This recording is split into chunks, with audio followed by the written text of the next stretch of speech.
Hey, what's good, y'all? Fusion here, back with another video. Pretty much, I'm just going to be going through an album that I did a first listen to. It's not going to be a full review yet.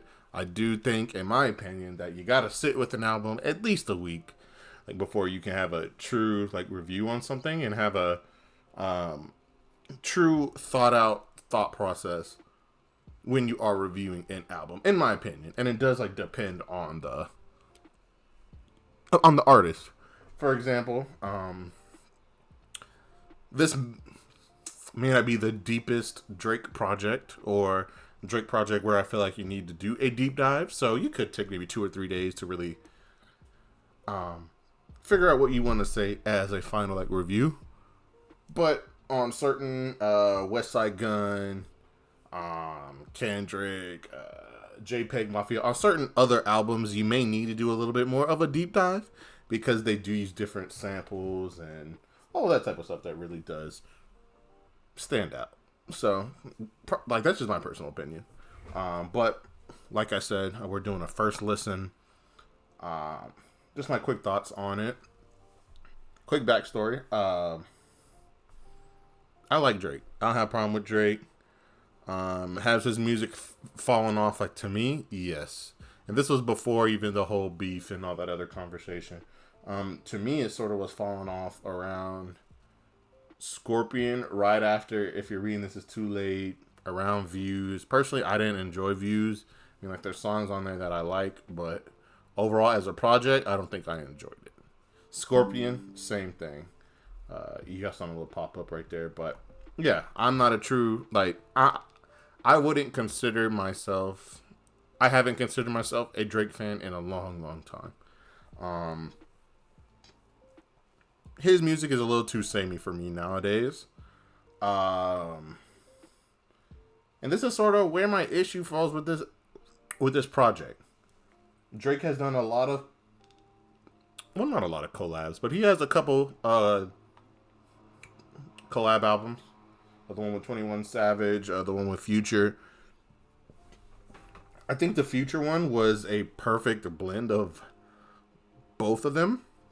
I don't think Future overpowered Drake. I don't think Drake overpowered Future. I do think that it was a good marriage.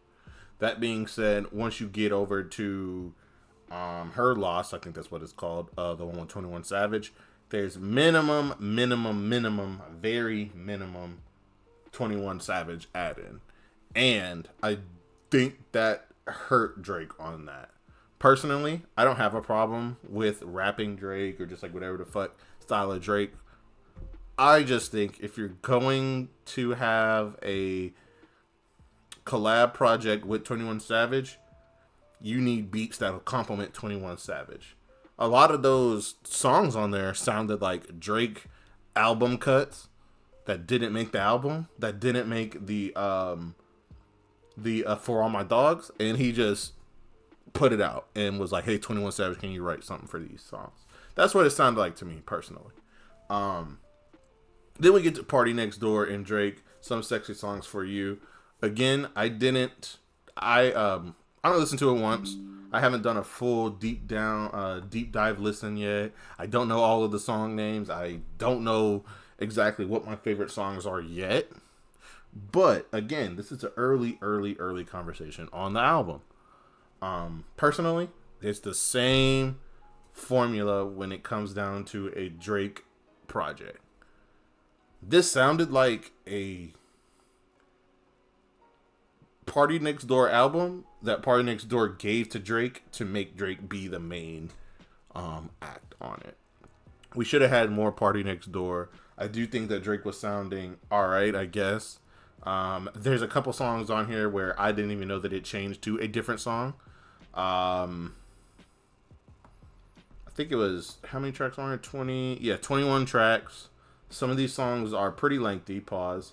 We have a 6-minute outro. 4-minute 30 seconds here.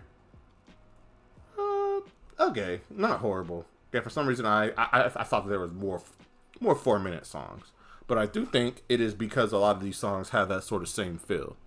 Again, I understand that this seems to be a sort of R&B, a Valentine's album. It seems like you can put this on for Valentine's Day, for girls, whatever. I'm not mad at that. Isn't that what Certified Lover Boy was? Okay. So how many times are you gonna rehash this? How many times are we gonna see Loverboy Drake before we get a different style of Drake? He keeps saying that he's doing something different on these albums. I keep hearing people saying he's doing something different on these albums, but they're still the same. You're still hearing the same, or he did have a time track rap style on one of these songs. I just can't remember the name of the song, but he rapped exactly like he does on his timestamp tracks, but he didn't name it a timestamp song. So there's that. There's a song on here, I believe it's Raining in Houston, or one of these, where he did take a shot at Joe Budden. He says something about Melissa Ford, you a real one, but why you working with someone who sucks dick? Something like that. Obviously, he's talking about Joe Budden. He doesn't like Joe Budden. There's some conversations there. But either way, he's throwing shots on here, of course. I did hear a couple lines that you could say are for Kendrick, for The Weeknd, for Future. But it does seem like he's going back to his usual sneak diss, almost just throwing stuff in there here and there, just throwing jabs, when I feel like it's interesting how you're making this album be your return to form album. It sort of sounds like this was, again, just like I said earlier, was a PARTYNEXTDOOR album, but Drake was like, hey bro, some of this shit sounds good. Why don't I just take it? I'll blow it up. You can do some features. You can make some of the beats, but I'm going to be, the headline guy on this. Even the parts that PARTYNEXTDOOR was on, it really felt like it was short. It was sort of chopped up. But that's just me. I do think there are not a lot of PARTYNEXTDOOR fans. I do think his style is interesting. Personally, I wouldn't consider myself a PARTYNEXTDOOR fan, but on a lot of these songs where I'm hearing certain melodies and certain beats that a PARTYNEXTDOOR voice will sound perfect on. This would have been a quality PARTYNEXTDOOR album by himself. I think he could cut off about like 4 or 5 tracks. I personally think that 21 is a lot, but I digress. Take off Drake on all this shit. Make all these songs PARTYNEXTDOOR and sprinkle Drake in. I think it would have been a better album. I don't think Drake sounded well on a lot of these beats. I don't think Drake sang well on a lot of these beats. And it just sort of jumbled up what it really could have been, in my opinion. Again, this is just me talking from day one, first listen, first review, all of that. So, again, I'm very, very raw into this. And I'm not pausing that either.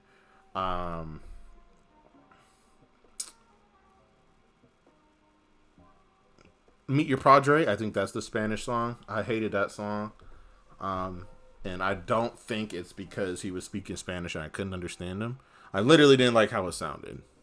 So that's me. And there's a couple more songs on here that I just can't get jiggy with. But again, I don't remember the names. There's especially that top half. I think when you got to Mothballs all the way down to Superman, Spider-Man, I guess. That's sort of when I was like, oh, these are different songs. We just listened to 4 or 5 songs in that one. So, well, yeah. Again, this is an early review. These are my thoughts. I'm going to give it a couple more listens, maybe another week or so, and then I'll be back with a real review. So yeah, so those are my first thoughts. I'll see you guys next video. Peace.